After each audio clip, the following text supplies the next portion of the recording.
안녕하세요. 똘스의 내피셜 김이사입니다. 자, 오늘의 주제 두둥. 부동산 시장이 상승하고 나면 과열이 오겠죠. 그때 꼭 부동산 관련 사기들이 화제됩니다.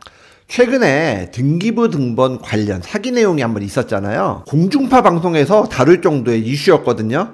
매매잔금 시기에 알게 된 것도 아니고 잔금하고 등기치고 그로부터 한 1년하고도 한 반 정도, 1년 6개월 정도 지난 시점에 말소된 줄 알았던 근저당권이 살아있음을 알게 되었다고 합니다. 그러니까 매매잔금 시기에 대출이 있었던 것이 등기부 등본상에서 사라지지 않고 내가 받은 대출도 아닌 전에 사람이 받은 대출이 내 집에, 이미 내 소유가 된 집에 근저당으로 잡혀 있는 거죠. 무슨 내용일까요? 이전 집주인, 그러니까 매도인이 법무사 사무소의 사무장이었나 봐요. 그런 일을 하시는 분 계시잖아요. 그 행정적인 일을 좀 하시는, 법무사는 아니지만. 그러다 보니 아무래도 등기 절차라던가 행정 관련 업무 과정의 허점, 이런 부분들을 잘 알고 있었을 수 있어요.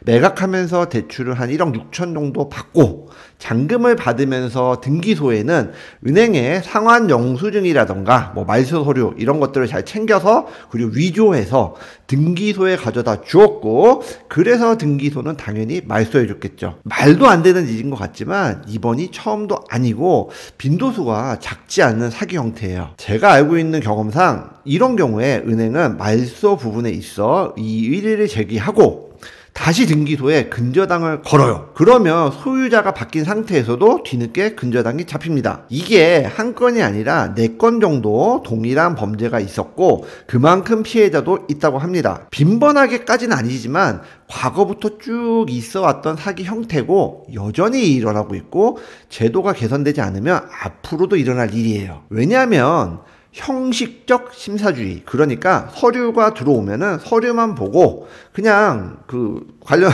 공무원이 진행하는 거라 실제로 뭐 그 공무원이 그 은행에다 전화를 해서 뭐 이게 상환이 되었냐, 뭐 담당자, 전화 받는 담당자 당신의 이름은 무엇이냐, 요런 프로세스가 없거든요. 이런 것만 있어도 사실은 일어나지 않을 일인데 사실 그조차도 안 하고 있거든요. 그냥 제도가 그래요. 말도 안 되는 일인 것 같지만 사실 제도가 그래요. 돈을 빌린 사람은 어쨌든 매도인이니까 매수인 입장에서는 은행하고 매도인하고 해결을 봐야 되는 일이다, 이렇게 볼 수도 있는데 최근의 판례를 무시할 수 없어요. 1심은 매수인의 이제 의무가 없다라고 판결을 했지만 2심에서 현재 소유주, 그러니까 매수인이 근저당권을 회복해야 한다 라고 판결이 난 거예요. 피해자 입장에서는 너무너무 억울한 일이 아닐 수 없습니다. 명심하셔야 될 부분이에요. 등기부 등본이 가지고 있는 것은 공신력이 아니라 공시력. 절대로 어떤 이거에 대한 개런티를 관련 기관에서 해주질 않아요. 오직 공시력, 현재의 상태를 그냥 보여주는 거예요. 사기라는 것이 참 그렇습니다. 당하는 사람 입장에서 참 억울한 일이잖아요. 속이려는 사람은 작정하고 계획해서 속이는데 그거를 막기가 사실 굉장히 어려운 일이에요. 하지만 대비할 수 있는 방법은 늘 있습니다. 이제부터 알아보자고요. 일단 등기부 등본은 아무나 뗄 수 있어요. 출력용은 1,000원, 그리고 열람용은 700원. 핸드폰으로 결제하거나 카드 결제해서 그냥 로그인해서 뽑으면 되는 문서예요. 그렇기 때문에 이 부분을 법무사라든가 부동산이라든가 이런 사람들한테 자꾸 요청하고 부탁하지 마세요. 내가 직접 뛸 수 있거든요. 보통 등기부 등본, 부동산 뭐 가계약금이라 얘기하는 계약금 일부 넣을 때, 그리고 계약할 때, 그리고 잔금할 때 요렇게 한 3-4번 정도 이렇게 띄잖아요. 사실 우리 좀 솔직해지자고요. 계약할 때는 볼 수 있는데 뭐 잔금하고 나서는 뭐 거의 뭐 등기 올리고 온 다음에 보시지 않잖아요. 이거 아무나 뗄 수 있는 거니까 정말 소중한 내 자산이고 내 가족이 살아가는 기반이잖아요, 집이라는 게. 그러니까 궁금하거나 어떤 행위가 있을 때면 직접 떼보시는 거 추천드립니다. 내가 이 집을 소유한 다음에 병적으로 계속 띄어볼 필요는 없겠지만 그래도 최소 뭐 한 달? 뭐 2달 정도까지는 그냥 뭐 네이버 스케줄이든 구글 스케줄이든 일정 등록하셔서 한 번 정도 떼보셔야지 사태가 발생했을 때 빠르게 대처할 수 있으시잖아요. 그 외에 뭐 계약서에 문구를 추가한다든가 이런 부분 뭐 있을 수 있는데 굉장히 좋은 아이디어지만 그런 약속을 지키는 사람이라면 애초에 사기를 계획하지도 않으니까 등기부 등본을 직접 받아보고, 그리고 자주 떼보고, 그리고 되도록 관련 기관의 업무 시간 내에 모든 행위를 하시는 것이 가장 기본적이면서도 바람직한 방법이다 라고 말씀드릴 수 있습니다. 하지만 이런 거 다 챙겨도 문제가 생길 수 있잖아요. 그럴 때는 방법이 없나요? 물론 있습니다. 실질적으로 보상을 받을 수 있는 안전책이라고 한다면 보험이 있을 수 있어요. 권원보험.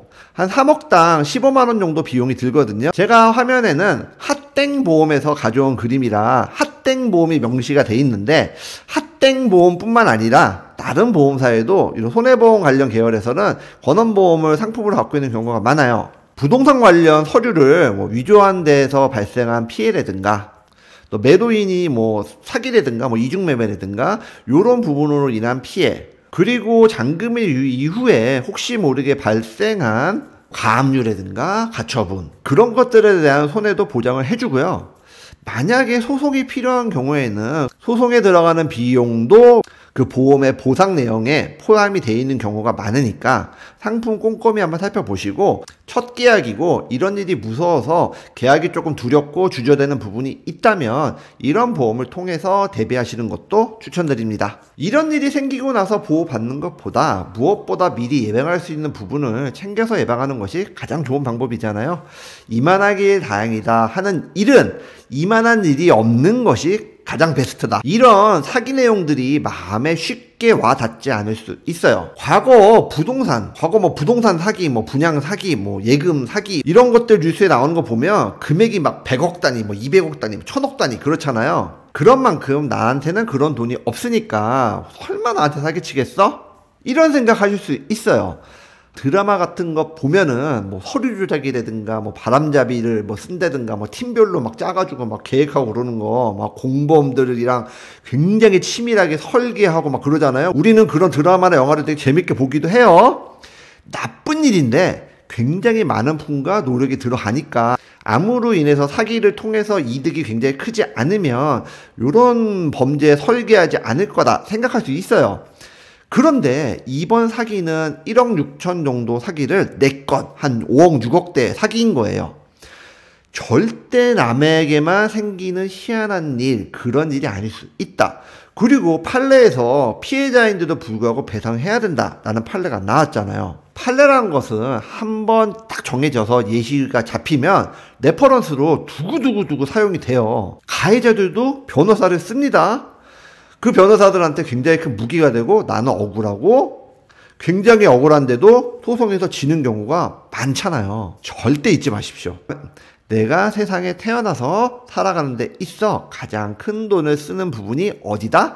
부동산 매수다. 보편적으로 그래요. 요즘 거래량도 늘고 있고 가격도 우상향의 흐름을 보이고 있잖아요. 그런 만큼 조급한 마음이 생기고 뭐가 좀 싸다든가 좀 메리트 있어 보이면 마음이 조급해져서 실수할 수도 있는 것이 사람이니까 작은 것도 하나씩 챙겨서 이만하길 다행이다가 아니라 이만한 일이 생기지 않는 우리 시청자분들이 되셨으면 좋겠습니다. 자, 오늘 짧게 부동산 사기 관련 이슈 다뤄봤는데요. 재밌게 보셨다면 구독과 좋아요 그리고 알림 설정, 또 요즘 내 집 마련 후배가 있는데요 라고 저한테 카톡으로 상담하시는 분들이 굉장히 많이 늘어나고 있거든요. 매물만 보시지 마시고 절차도 잘 알아야 한다. 그래서 이 영상 공유도 많이 부탁드립니다. 이 외에도 앞으로 이런 사기 내용들, 조심해야 될 내용들 짧게 영상으로 다뤄드릴 거니까 자주 오셔서 재밌는 정보, 유익한 정보 가져가셨으면 좋겠습니다. 봄이죠? 행복한 계절입니다. 여러분의 일상도 행복하실 바라며 인사드립니다. 오늘은 여기까지. 다음에 또 만나요. 감사합니다.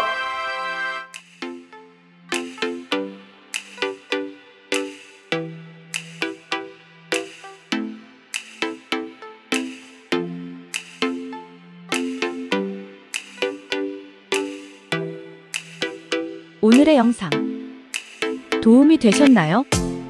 구독과 좋아요는 저희에게 큰 힘이 됩니다.